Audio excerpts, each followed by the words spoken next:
A black man is thrown out of a hotel because of his skin color, but when he returns the next day and hands the manager his business card, everyone is shocked. "I'm sorry, sir, but we don't have any rooms available for you," Flavia said with a dry smile, her eyes darting up and down the man in front of her. Anselmo, with his dark skin and simple clothes, didn't hesitate. He stood his ground, feeling the weight of Flavia's gaze, which carried more than just judgment. It was the kind of look he knew well, the kind that said without words, "You don't belong here." "I made a reservation," Anselmo replied calmly, holding up the confirmation slip he had printed hours earlier. Flavia, however, didn't bother looking at the paper. She shook her head slowly, as if she were dealing with an awkward situation.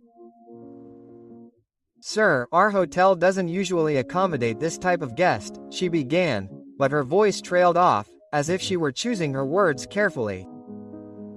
The tone was venomous, but wrapped in a thin layer of false politeness. Anselmo felt a wave of anger rise through his body, but he contained it. It wasn't the first time he had faced this, and he knew that losing control wouldn't change anything, but the indignation was there, throbbing. "That kind of customer," he repeated, raising an eyebrow. "And what exactly would my type be?" Flavia was silent for a moment, as if she were going to take a softer path, but decided against it. She crossed her arms and faced him with a cold smile on her lips. "Well, for starters, our guests usually have a certain presentation."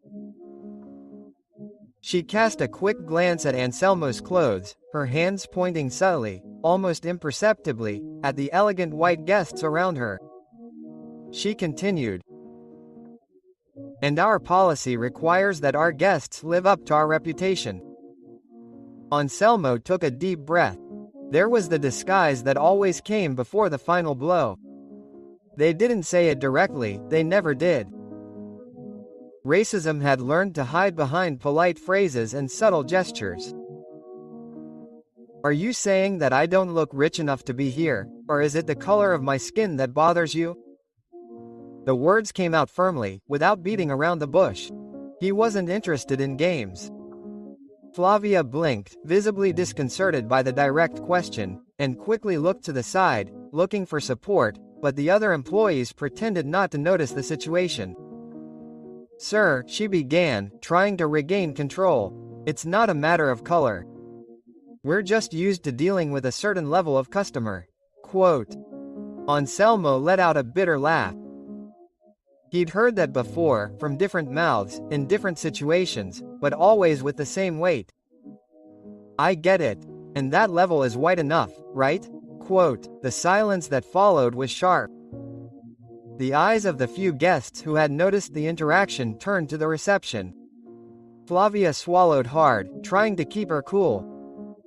Before she could respond, a tall, impeccably dressed man with a stern look approached. It was Emerson, the hotel manager. He didn't bother to hide his disdain. "What's the problem here?" Emerson asked, glancing quickly at Flavia, who made a subtle gesture in Anselmo's direction, as if asking for help. "This gentleman?" she began, but Anselmo interrupted. "This gentleman has a confirmed reservation, but apparently my skin is not suitable for the standards of this hotel." Emerson raised an eyebrow. There was no surprise in his eyes. Just a calculated coldness. He turned to Anselmo with a sarcastic smile. "We have very high standards here. Perhaps there was a mistake in your reservation. I suggest you look elsewhere for something more suitable for you." The words came out with the smoothness of distilled poison. The anger that Anselmo had kept in check for so long bubbled to the surface.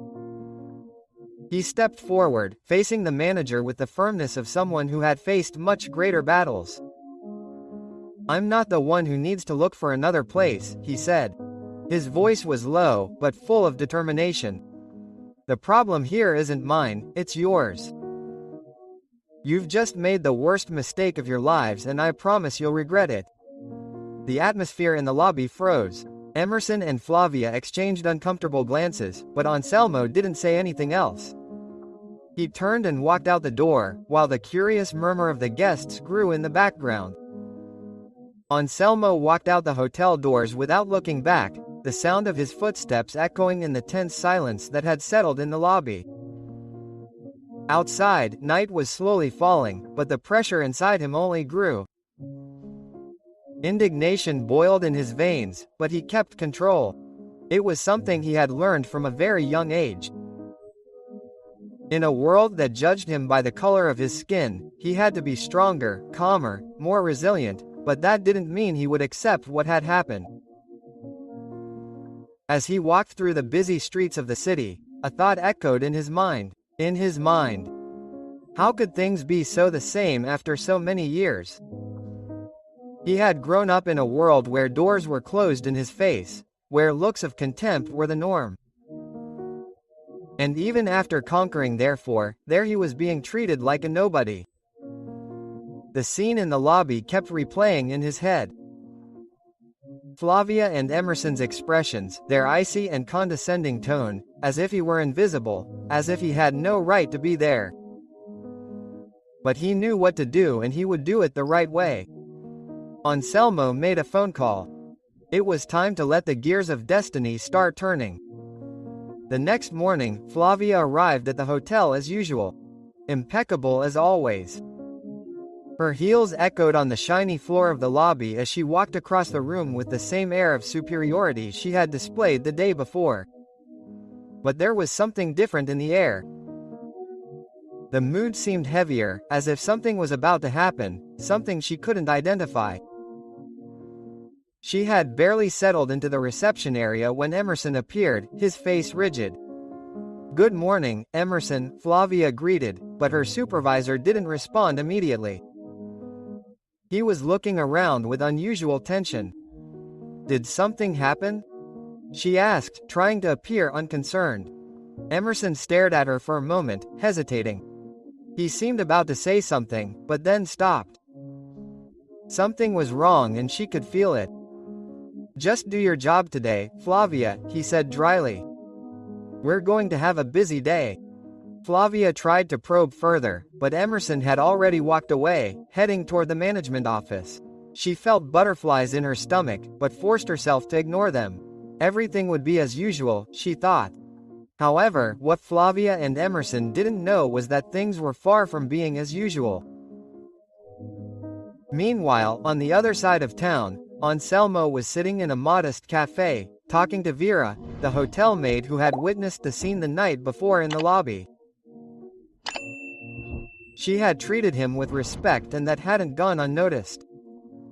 He knew how to recognize when a person was genuine in their kindness, something rare in the world he lived in. "They said that place wasn't for me. I didn't imagine they would go that far," Anselmo began, cutting the silence as he stirred his coffee cup. Vera, who was sitting across from him, looked disconcerted. She had spent the previous shift listening to her colleagues' gossip about what had been thrown out of the hotel. Little did she know until that moment the real impact of those actions. "Did you make a reservation?" she asked, still surprised. "How come they didn't let you in?" Anselmo let out a light, humorless laugh. "It wasn't about the reservation, it never was. For them, I would never be enough. No matter what I say or do." He paused, staring out the window as if trying to find the right words. "It's not the money, it's the color." Vera felt her silence, feeling the weight of what Anselmo was saying. She knew how cruel the world could be. Watching Anselmo go through that brought back bitter memories of difficult times she had also experienced. "And what are you going to do now?" she asked, genuinely curious. Anselmo didn't seem like the type to let something like that go. He looked at her with a mysterious glint in his eyes. "I'll let them learn a lesson the hard way, but first I want to see how far their pride goes." That day, the hotel lobby was busier than usual. Guests came and went, and Flavia could barely keep up with so many tasks at once. Something was nagging at her, as if an imminent disaster was lurking. She wondered what Emerson had meant earlier, about the busy day. It was then that she saw Anselmo again. He was standing in the entrance, but this time something was different. He was no longer wearing the simple coat and worn shoes from the day before. Now, Anselmo was impeccably dressed in a sleek black suit and shiny leather shoes. His calm, steady countenance contrasted with the exhausted man she had seen before. He exuded authority and confidence. Beside him, a man in a dark suit, with impeccable posture and a steady gaze, accompanied him. The two walked through the door, and this time, no one tried to stop them. Anselmo seemed to no longer need permission. The impact of his presence was undeniable. Flavia felt her heart race. The contrast between the man in front of her and the poor old man she had despised the day before was almost unbelievable. It was as if she were looking at another person. The man next to Anselmo handed Emerson a card, who immediately recognized the symbol at the top of the paper. The supervisor's face lost its color. Flavia watched from a distance, feeling her stomach churn. "Mr. Anselmo." Emerson tried to speak, but the words died in his throat. Anselmo remained silent, staring at him with a disturbing calm, as if he had been waiting for this moment.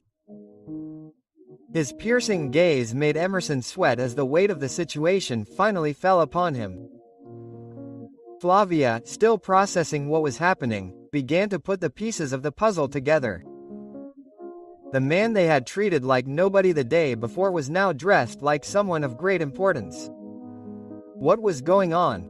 Who was that gentleman, anyway?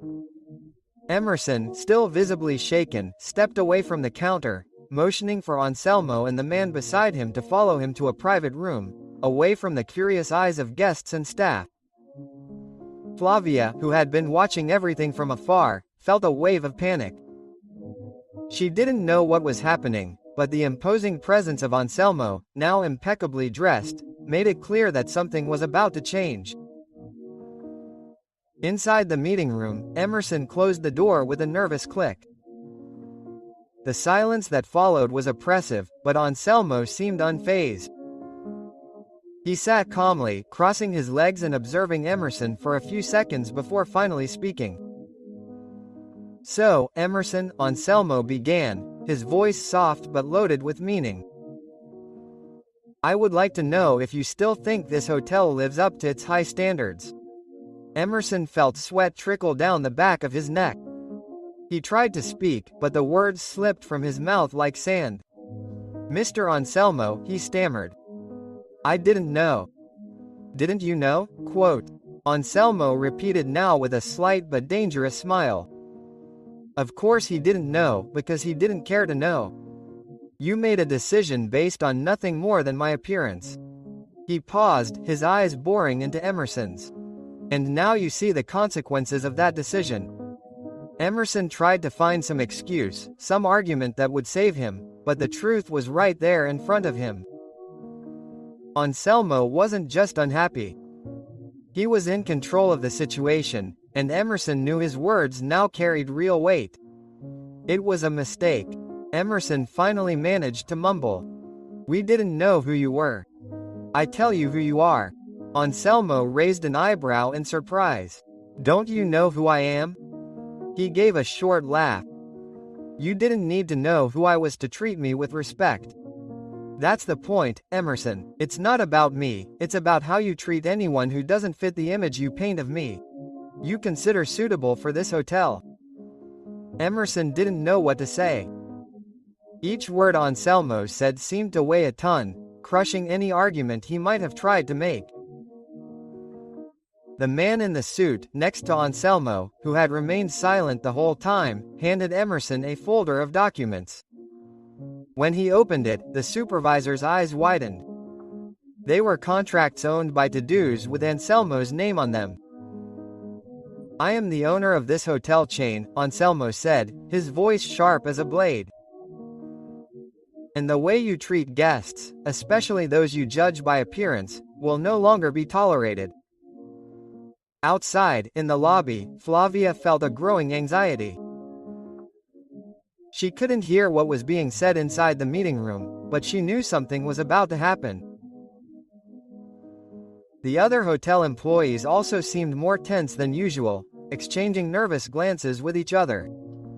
The door to the room finally opened and Emerson walked out, his face pale, his body rigid, and his eyes lost.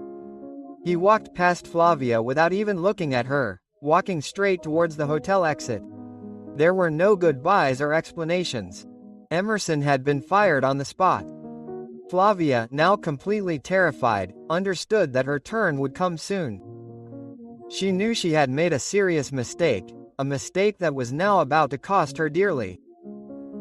So, are you enjoying the story? Click the subscribe button below and subscribe to our channel to receive more stories like this.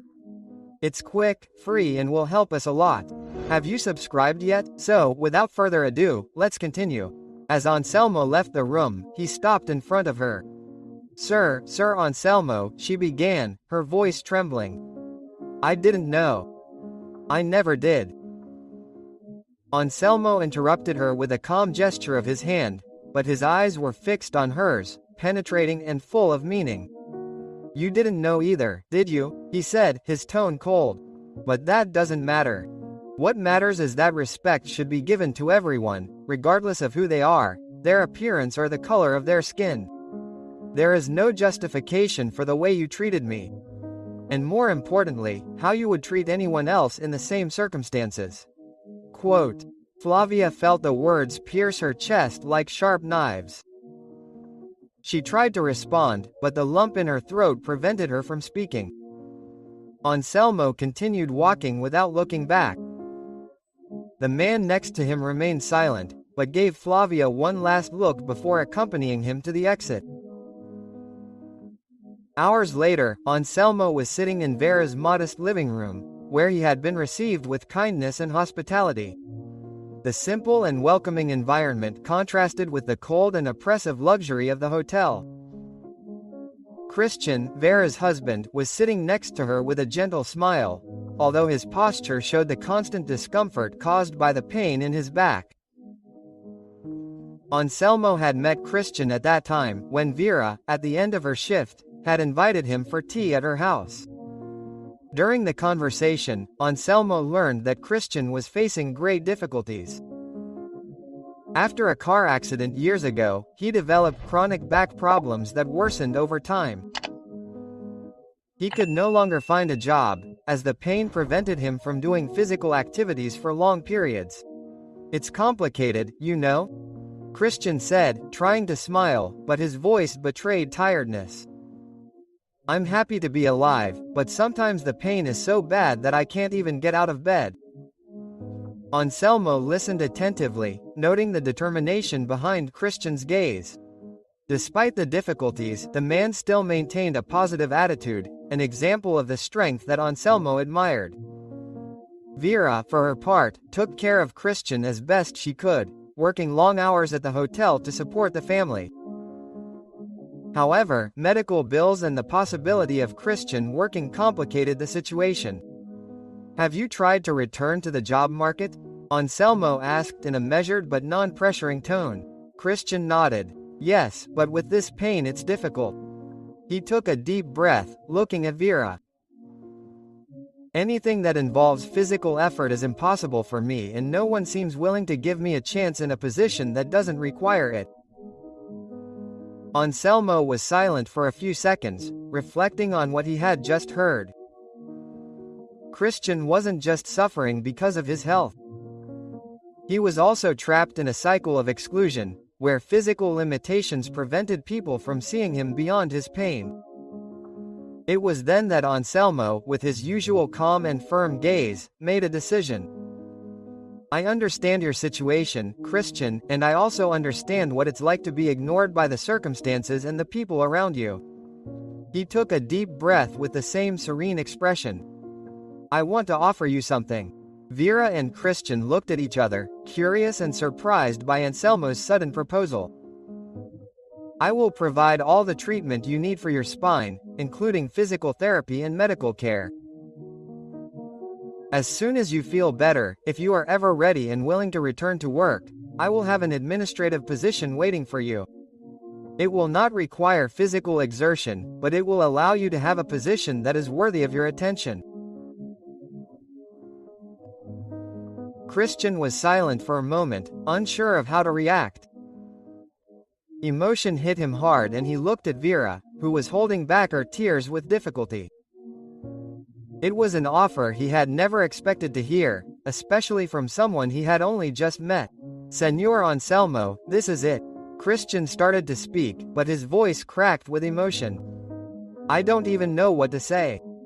Anselmo smiled and put his hand on Christian's shoulder. "You don't have to say anything right now, just rest and take care of yourself.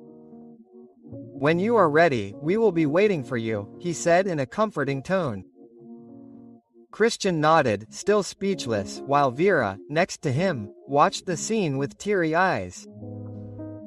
Anselmo then turned to Vera, who was visibly emotional, trying to process everything that was happening. He took a deep breath for a moment, remembering the genuine kindness Vera had shown him from the beginning, when no one else saw him as a human being. She defended him without knowing who he was, without any interest behind it. It was something rare and deeply touching for Anselmo. Quote, "Vera, you deserve a chance too," Anselmo said, looking at her with a sincere but serious smile. "From the first moment we met, you were the only one who treated me with dignity and respect. You didn't know who I was, but that didn't matter to you. You did what was right, because that is part of who you are." Vera looked at him, perplexed and deeply touched by his words. "I see how dedicated and capable you are, and I believe there is potential for something much greater inside this envelope," Anselmo said as he gently placed the envelope on the table. "There is a check. It will allow you to buy a new house for you and Christian, as well as appropriate formal clothing for your new position." Vera's eyes widened, shock written all over her face.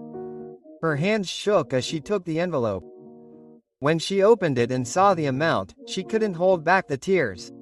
The check was generous, far beyond anything she could have ever imagined. A whirlwind of emotions hit her at the same time. Surprise and, most of all, a feeling that perhaps she didn't deserve something so grand. Quote, "Señor Anselmo, I can't accept this," Vera said hesitantly, her voice shaking with emotion. "This is too much. I'm not worthy of this much."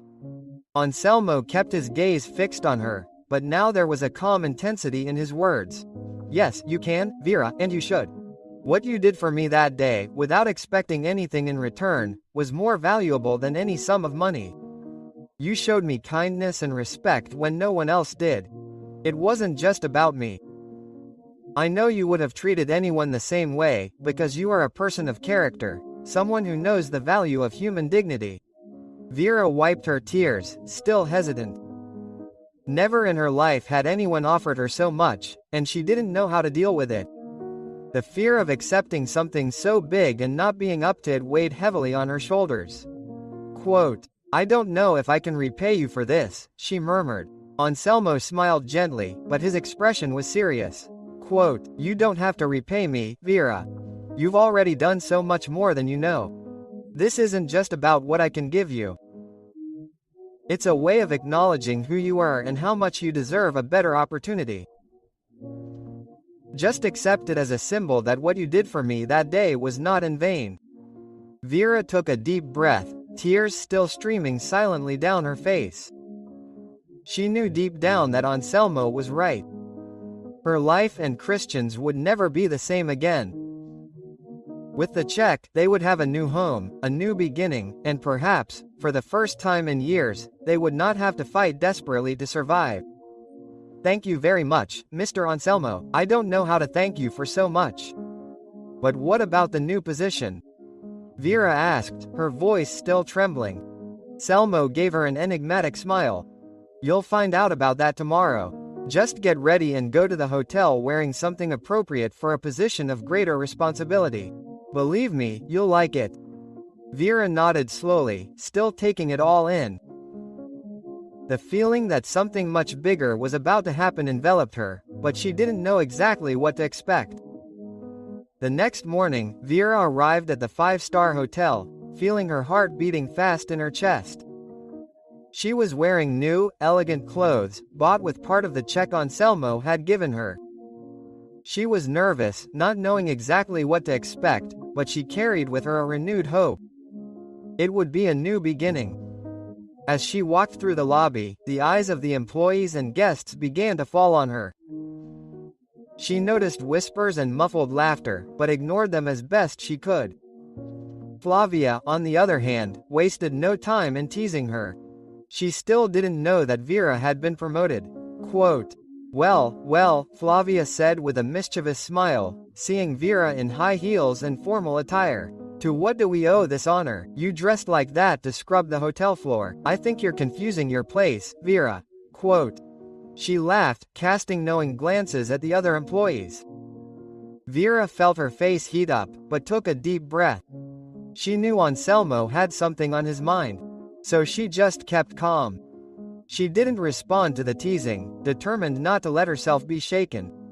Flavia continued to laugh, satisfied with his jokes, without imagining what was to come. A short time later, Anselmo entered the hotel, impeccably dressed, as the day before. His presence immediately caught everyone's attention, including Flavia's, who stopped laughing as soon as she saw him. The tension in the air was palpable. Anselmo walked towards the reception desk, where Flavia was still standing. She tried to compose her professional smile, but her confidence seemed to waver under Anselmo's steady gaze. "Good morning, Flavia," Anselmo said in a cold and distant tone. "Mr. Anselmo," Flavia began, but her voice cracked. She knew she was in trouble, but she still didn't understand the extent of her actions. Anselmo stared at her for a moment, as if analyzing her every word and attitude. The silence that followed was suffocating. "The first day I was here, when I saw you dressed simply on purpose, you had an opportunity," he began, his voice calm but full of meaning. "An opportunity to treat a human being with dignity, an opportunity to show respect and empathy, regardless of who the person is, their financial status or their skin color." He paused, looking into her eyes, "and you failed." Flavia tried to open her mouth to justify herself, but Anselmo raised his hand, interrupting her. "What happened that day was not an isolated mistake, it was a reflection of who you are, a reflection of your lack of character and empathy. And I cannot allow someone with your attitude to continue representing this hotel." He took a step forward, keeping his gaze steady. "This place no longer belongs to you, Flavia. There is no room for prejudice here. There is no room for racism and discrimination." She felt the ground disappear beneath her. "What? No, please, Mr. Anselmo." She tried to explain herself, but Anselmo just shook his head. "You are fired for cause and your replacement is already here." He then turned to Vera, who was standing nearby, watching the scene with a mixture of surprise and nervousness. "Vera, you will take over as receptionist from now on." The shock on Flavia's face was evident. She looked at Vera, stunned, unable to believe what was happening. She stammered Flavia, looking Vera up and down, as if reality was finally dawning on her. "Yes," Anselmo replied. "Vera demonstrated what you could not. Respect, humility and kindness, qualities that are essential for this position. Things that you never understood." Flavia, still in disbelief, remained silent while Anselmo gave Vera an encouraging smile. "Now it's your turn, Vera. Show everyone what you can do." Vera walked up to the reception desk, feeling the pressure of taking on such an important position, but also knowing that she was capable. Anselmo walked away, satisfied with the choice he had made, but there was much more to be done to transform the hotel. The five-star hotel, once known for its opulence and exclusivity, was now breathing new life. The change began quietly, but soon became impossible to ignore. The atmosphere, which had once seemed cold and impersonal, began to exude an energy of welcome and dignity. And this transformation was the work of Anselmo. After the episode that exposed the prejudice and superficial judgment of her staff, Anselma took over as manager and began a complete renovation, not just of the hotel's walls, but of the heart of its operations. A new policy was implemented that focused on respect and inclusion. Now, all employees, from the highest manager to the lowest chambermaid, underwent rigorous training that emphasized the importance of treating all guests and coworkers equally. The results were not long in coming. Guests of different backgrounds and appearances began to frequent the hotel, attracted by the new reputation of the place, which made it clear that luxury and exclusivity did not have to be synonymous with discrimination. Anselmo oversaw everything with a watchful but discreet eye. He trusted the people he had chosen to implement these changes, especially Vera, his new head receptionist, who embodied the hotel's new values. Vera, who had once been a front-of-house employee and was underestimated by many, now stood out as a leader. She became a symbol of the change Anselmo wanted to see in the world. Her humble but determined demeanor inspired her coworkers. More than just welcoming guests, Vera treated them with genuine respect, regardless of who they were, the color of their skin, or how they dressed. If you support the fight against prejudice, write in the comments that racism has no place. And if you haven't seen the previous story, see what happened. A racist teacher humiliates Luna Negra in the middle of the classroom, but underestimates the power of a game-changing response. The revelation of a deep-rooted prejudice is about to happen and the consequences will be devastating. Click on the screen below and follow this impressive turnaround. Thank you for watching. Comment below. What did you think of this story and which city are you watching from? Leave your like and subscribe to our channel so that together we can build a huge community that shares inspiring stories. I'll see you in the next video.